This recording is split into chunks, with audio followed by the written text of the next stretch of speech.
Madame la ministre, je voudrais vous souhaiter la bienvenue à Bordeaux et vous remercier très chaleureusement d'avoir trouvé le temps de passer cette fin de matinée avec nous. Votre présence était pour nous tous extrêmement importante. Je voudrais saluer aussi toutes les personnalités présentes, notamment mes collègues, Madame le maire de Paris, chère Anne Hidalgo, Madame la présidente de Nantes Métropole, chère Johanna Roland, François Barouin, président de l'Association des maires de France, Alain Rousset, président de la région, alors je ne sais plus comment il faut dire, Aquitaine, Poitou-Charentes, Limousin, de la grande région. Ces 16e assises de l'énergie se déroulent dans une période particulièrement cruciale. Les 16e, puisque l'événement a été créé par l'ADEME, dont je salue le président, M. Lechevin, qui vient de s'exprimer, et la communauté urbaine de Dunkerque. Et je voudrais saluer mon collègue Patrice Vergrit, qui a porté cet événement, lui et ses prédécesseurs, pendant tout ce temps avec la ville de Grenoble. On nous a proposé de prendre le relais de Grenoble et d'organiser ici à Bordeaux cette première édition bordelaise des Assises de l'énergie, et j'ai tout de suite répondu très favorablement. Nous sommes même convenus, Monsieur le Président de Dunkerque Métropole, d'organiser désormais tout cela par alternance, donc une année à Bordeaux, une année à Dunkerque. Donc nous nous reverrons régulièrement et je m'en réjouis. Je voudrais remercier aussi les élus de Bordeaux Métropole et l'ensemble de nos services de s'être engagés dans la préparation de cet événement avec beaucoup d'enthousiasme.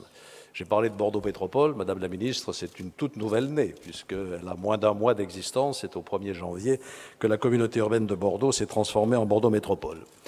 Nous sommes heureux d'accueillir cet événement, d'abord parce que c'est l'occasion de mettre un peu en lumière ce que nous faisons sur le terrain pour contribuer à cette transition énergétique.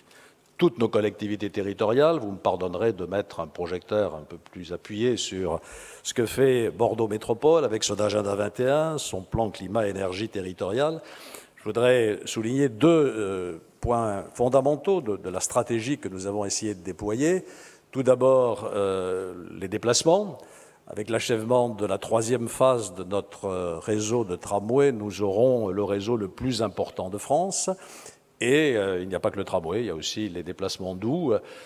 Bordeaux présente cet avantage, si l'on ne veut pas monter sur les coteaux de Garonne ni sur la flèche de Saint-Michel, d'avoir un point culminant qui ne dépasse pas 15 ou 20 mètres. Donc on peut faire du vélo en toute tranquillité. Et c'est vrai que nous avons marqué beaucoup de points dans ce domaine et que nous allons continuer. Le deuxième terrain d'élection de cette stratégie que nous avons développée, c'est bien sûr l'urbanisme, avec de nouveaux quartiers que nous alimentons tout à fait systématiquement maintenant en réseau de chaleur alimenté par des énergies renouvelables, ou bien encore le plan local d'urbanisme, le PLU, que nous sommes en train de finaliser et qui prendra des dispositions très strictes de protection de nos espaces naturels. Toutes les villes font autant, bien sûr, et je crois que pour nous, c'est l'occasion de montrer notre engagement résolu dans cette direction. Et puis 2015, c'est la COP 21. Je n'aurais pas revenir sur tout ce qui a été dit sur le caractère crucial de ce rendez-vous. J'ai écouté tout à l'heure Nicolas Hulot qui en a parlé comme d'habitude avec beaucoup de force de conviction et même de lyrisme. C'est un rendez-vous vital, pas simplement pour nous, mais pour la planète tout entière et, comme cela a été dit, pour nos enfants et petits-enfants.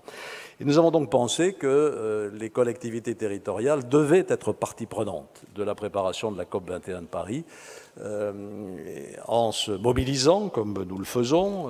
Je pense qu'un des grands événements, mais Madame Hidalgo en parlera mieux que moi, au mois de décembre prochain, ce sera la rencontre des maires. Il y en aura plus d'1 millier, je crois, à Paris, pour bien montrer que ça se passe aussi sur le terrain. Et l'idée m'est venue donc de proposer à nos partenaires un texte que nous avons décidé d'appeler l'appel de Paris, qui s'adresse au gouvernement pour les stimuler. Faisons confiance à nos gouvernements, bien sûr, pour arriver à Paris à un véritable accord contraignant qui se concrétise rapidement. Nous connaissons bien les difficultés qui sont encore sur le chemin pour mettre d'accord 195 États, comme cela a été rappelé. La crédibilité aussi des gouvernements à tenir leurs promesses. J'étais à Copenhague et je me souviens qu'à Copenhague, on avait promis 100 milliards de dollars pour les pays en développement de façon à les faire monter dans le train. Sur ces 100 milliards, combien ont été mobilisés? 10 à peine, je crois. Et donc, si nous renouvelons cet engagement, si les gouvernements renouvellent cet engagement à Paris, il faudra que cette fois-ci, il soit suivi des faits. Voilà toute une série de questions qui sont en jeu et nous allons tout à l'heure, après la table ronde qui va se dérouler ici, vous remettre cet appel de Bordeaux, émis par la dizaine de signataires qui le signeront, les grandes villes, les grandes agglomérations, les associations d'élus et d'autres partenaires encore. Et nous vous faisons confiance pour que cet appel soit entendu. Merci.